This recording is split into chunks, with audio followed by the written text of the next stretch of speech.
Olá pessoal, tudo bem com vocês?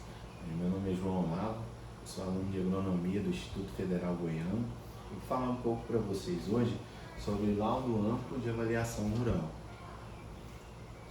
O que contém nesse laudo, né? Informações iniciais, o nome da propriedade, a localidade, finalidade da avaliação, ou seja, se foi para determinar o valor de um bem, por exemplo, e o grau de fundamentação, ou seja, o quão aderente essa avaliação foi às normas técnicas.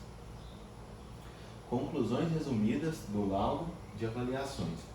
Essas conclusões o avaliador vai trazer de forma resumida o valor de venda, VV1, e o valor de venda com liquidez imediata, VP2. Mais para frente vocês vão entender, né, o que são esses dois valores. Considerações preliminares. Aqui o avaliador vai trazer quais foram as normas que o balizaram nesse laudo, o que ele levou em consideração, né, na hora de determinar o valor desse bem ou imóvel, vistoria e caracterização do imóvel. Aqui ele vai trazer a localização e o roteiro do imóvel, ou seja, em qual município que esse imóvel fica, como que é a rota desse imóvel, se é uma rota asfaltada, se é pavimentado ou não, né? se está em boas condições ou não no dia da avaliação, características geoeconômicas da região, ou seja, que ele vai trazer características como o tipo de vegetação, o relevo da região, a cidade onde o imóvel está situado, o tamanho dela, né? A quantidade de habitantes, o tipo de clima, o tipo de comércio dessa região, o uso do imóvel, né? Então ele vai trazer a observação dele de como está sendo usado esse imóvel no dia da avaliação, a documentação e dados legais do imóvel.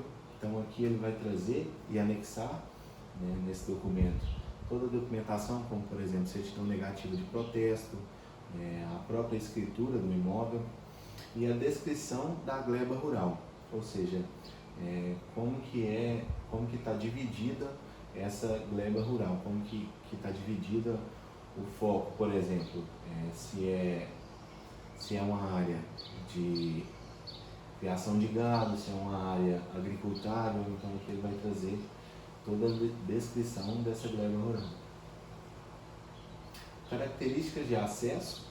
Essas características de acesso estão englobando a topografia, né, o relevo, né, no caso das estradas de acesso à propriedade, a classe de terras e aproveitamento do imóvel. Então aqui ele vai usar também as normas técnicas para balizar o tipo de classe, né, das terras e o aproveitamento do imóvel. O fator de aproveitamento agronômico também ele vai se balizar nas normas técnicas, né, para dar esse fator de aproveitamento. O imóvel avaliado. Então, por exemplo, ele vai usar ali alguns imóveis da região como comparação, né, para avaliar esse imóvel. Então ele vai trazer aqui, e culturas e benfeitorias que estão dentro desse imóvel avaliado. Então aqui tudo que for observado de benfeitoria ou culturas, por exemplo, uma área de soja, por exemplo, então ele vai trazer nessa parte do laudo. Levantamento fotográfico. Aqui ele vai trazer as imagens, né, vai anexar as imagens nessa parte do laudo de tudo que ele observou lá e que ele achar que é relevante. Então ele vai anexar nessa parte do laudo. Avaliação do imóvel, ou seja, o valor da gleba nua.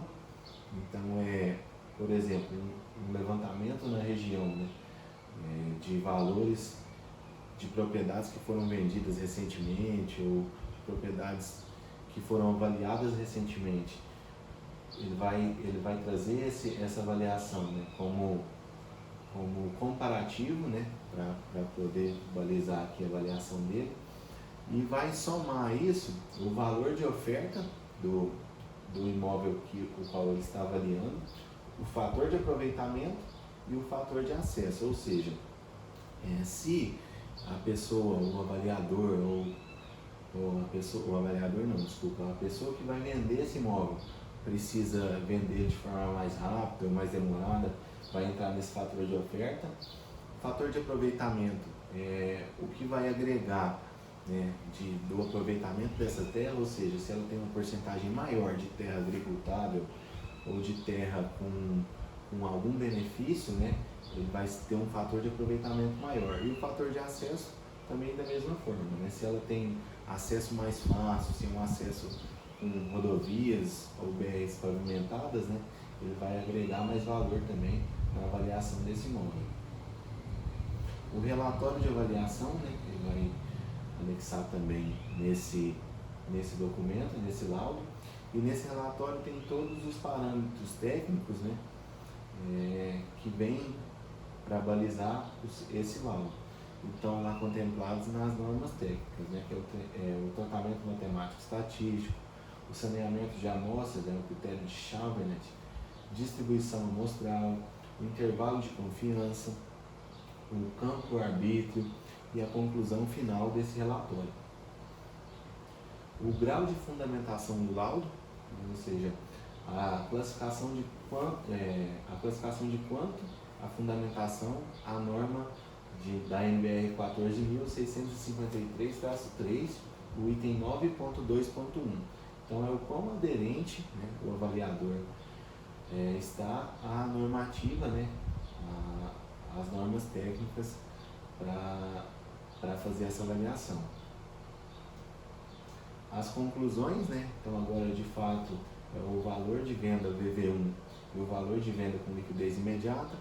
Então aqui ele vai trazer todos os parâmetros que o levaram a chegar a esse valor de venda VV1, ou seja, o valor de venda integral, né, do imóvel, o valor de venda normal do imóvel, vamos assim dizer, e todos os parâmetros que o levaram a chegar ao valor de liquidez imediata, né, que é um valor de venda imediata, ou seja, uma venda compulsória, uma venda por determinação judicial, uma venda que é feita num prazo menor do que 72 meses. E traz também, né, ao final do laudo, o encerramento, que é onde ele coloca tudo que foi observado, né, ao fazer esse laudo, coloca também a assinatura, né, do responsável técnico pelo laudo, a data e o local, né, de onde está sendo protocolado esse documento. Bom, pessoal, espero que vocês tenham entendido aí como que é feito um laudo de perícia rural.